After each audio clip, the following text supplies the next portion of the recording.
Digo, vamos a continuar con Ana Wortmann, que precisamente trabaja temas de clases medias y de consumo culturales, así que tenemos ya un primer cruce a partir de las cuestiones que señalaba Manuel. Ana es doctora en Ciencias Sociales en la UBA, de la UBA, es investigadora del área de estudios culturales del Instituto Gino Germani y también es docente en la UNTREF. Así que, Ana, te escuchamos, gracias de nuevo. Un gusto estar acá, con los colegas.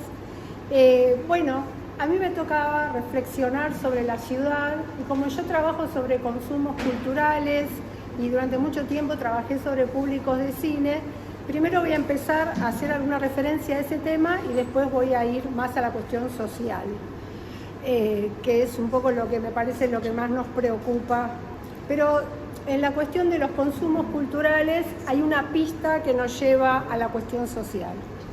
¿Qué es la ciudad, ¿no? ¿Y qué es lo que nos imaginamos, digamos, en el mundo moderno con lo que es la ciudad? Siempre la ciudad se pensó como el lugar del progreso, que es una palabra que ya está un poco en desuso ahora o no tiene el sentido que tenía en la primera modernidad, pero tenía que ver con la movilidad social, con este proceso de ir del campo a la ciudad para tener mejores servicios, poder estudiar, ¿no? Las migraciones tienen que ver con eso, ¿no? Tanto las migraciones internacionales como las migraciones nacionales, con ir a la ciudad y más que todo la ciudad de Buenos Aires, en el caso que habláramos de la Argentina. Entonces, en relación con esto, digamos, con la expectativa que uno tiene acerca de qué es lo que busca en la ciudad, ahí me encontré con un texto de hace unos poquitos años de Richard Sennett, un sociólogo americano, que habla de la ciudad abierta, y me pareció un concepto que nos venía bien para iniciar esta reflexión, ¿no? ¿Qué sería la ciudad abierta, ¿no? Y un poco Buenos Aires tenía o supo tener, de una manera caótica y por su propia historia, algo de eso de ciudad abierta, ciudad a la cual todos querían ir, incluyente en algún sentido, había posibilidades, la educación pública era fuerte, hay salud pública, digo, a diferencia de otros países que si uno le pasa algo tiene que pagar, digo, hay accesos públicos, ¿no? Y bueno, ¿y hacia dónde estamos yendo? ¿Sigue siendo una ciudad abierta Buenos Aires? Con respecto a la cuestión de la cultura, bueno, muy tempranamente y por instancias de la forma en cómo se compuso la sociedad argentina, el peso que tuvo el anarquismo y el socialismo en la configuración de espacios culturales independientes, que no es un invento del 2001, sino que tiene una larga tradición el tema de los espacios culturales, se fue generando todo un desarrollo cultural muy significativo y diferenciado con respecto a las élites, ¿no? Teatro independiente, hay una larga historia de teatro independiente, la historia del tango, el cine, las industrias culturales, la industria editorial vinculada también a los partidos, bueno, al anarquismo, al socialismo, las bibliotecas populares, etc.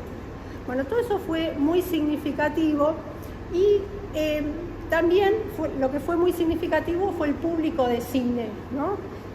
Todos los barrios de la ciudad de Buenos Aires tenían salas de cine y era como la salida de la clase media que se estaba conformando. Ese proceso, vamos a ir muy rápido, ese proceso empieza a transformarse con los cambios que se dan a nivel global en el capitalismo, en la dinámica de las ciudades. Empiezan a cerrarse los cines de los barrios, la ciudad de Buenos Aires hacia los 80, 90 empieza a transformarse, hay como una dinámica económica diferente, aparecen los complejos multicines que se van como colocando en lugares más adinerados de la ciudad, ¿no? La zona norte, cerca de las autopistas, ¿no? Como en congruencia con el tema del crecimiento de los countries.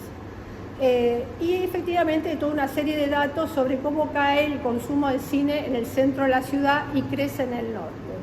Bueno, hay toda una serie de tesis y de hipótesis con respecto a eso que digamos, da algunas pistas para pensar lo siguiente, ¿no?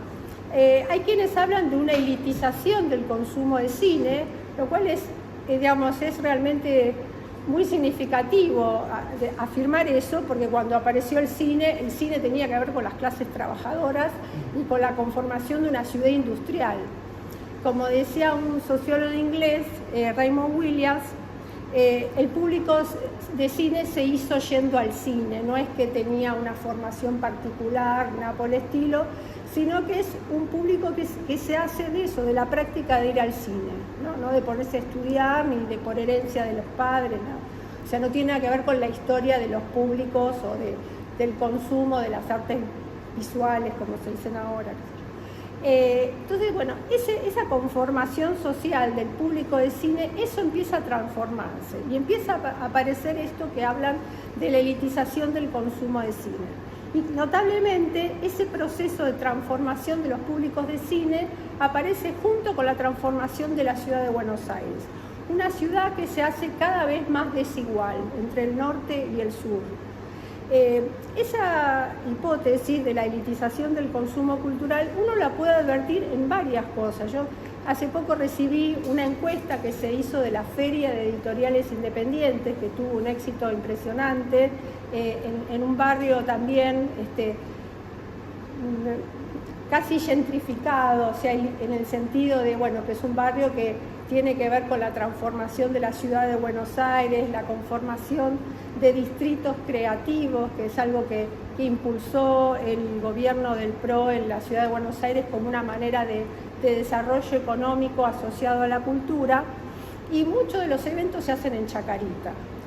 Va muchísima gente y demás, y hay una encuesta muy interesante que leí hace poco donde y que eso me llamaba la atención justamente porque las editoriales independientes acá eran editoriales derivadas de la clase trabajadora y de un proyecto político-cultural del anarquismo, del socialismo a principios del siglo XX. Y ahora las editoriales independientes están más asociadas como una especie de, no sé si es élite, pero una clase media universitaria, con un alto nivel de calificación y que tiene poder de compra de libros. O sea, hay también un proceso de elitización del consumo cultural.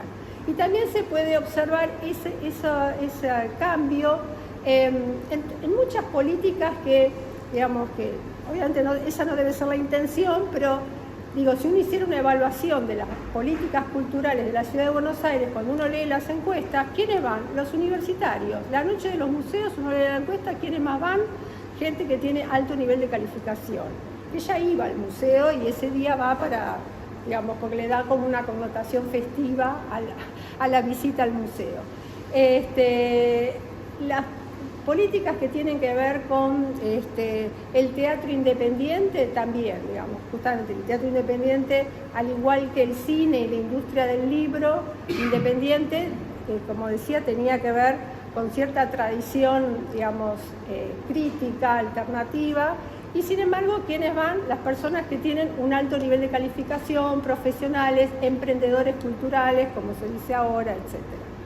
Entonces, bueno, ¿de qué está hablando este consumo cultural, ¿no? Y ahí esto nos lleva a la cuestión social, que es lo que estamos viviendo todos los días en la Ciudad de Buenos Aires. Hay algunos datos, digamos, que son muy significativos, que son, bueno, lo que vemos todos los días, el crecimiento de la pobreza, básicamente en la zona sur de la ciudad, y una creciente desigualdad entre el norte y el sur. Y un fenómeno, y hay dos fenómenos, digamos, que quisiera señalar con respecto a esto, ¿no? Uno es el crecimiento de los inquilinos. Se habla de una inquilinización de la Ciudad de Buenos Aires, ¿no? En relación incluso a datos que había de 1947, la proporción de inquilinos va increyendo, ¿no? Es mucho mayor la proporción de inquilinos que de propietarios.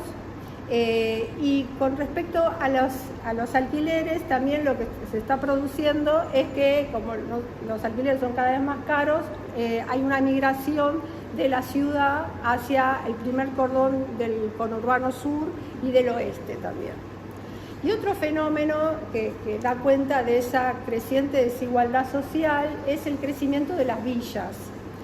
Bueno, que como bien señala Agustín Salvia, que es un investigador de la pobreza en la Argentina, bueno, antes las villas eran un lugar transitorio y ahora es un lugar que se estaciona y crece cada vez más. O sea, hay toda una disputa por los datos también, porque depende de quién haya hecho la medición, ahí también se ve la grieta, porque hay un sector que dice que son 150.000 los habitantes en las villas y una investigación que hizo un sector de un grupo que es el Centro de Estudios Metropolitanos vinculado con la Universidad Jauretche, dice que son 400.000. Es una proporción altísima con respecto a los 3 millones de habitantes que hay en la ciudad de Buenos Aires.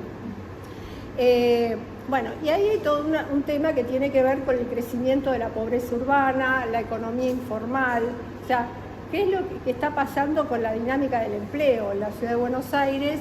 Y es notable porque si bien esto viene creyendo ya desde el momento antes del PRO, digamos, ya desde el kirchnerismo, justamente por el crecimiento económico que vivía el país hasta el 2011 más o menos, había mucha migración de los países limítrofes justamente buscando trabajo acá, y lo que ocurrió que como después el país se estancó, ahí quedaron, o sea, no hubo desplazamiento de población y siguen creciendo. Entonces, bueno, ahí hay toda una pregunta, me parece que ya estamos, ¿no? 2 minutos, si quieres hablar.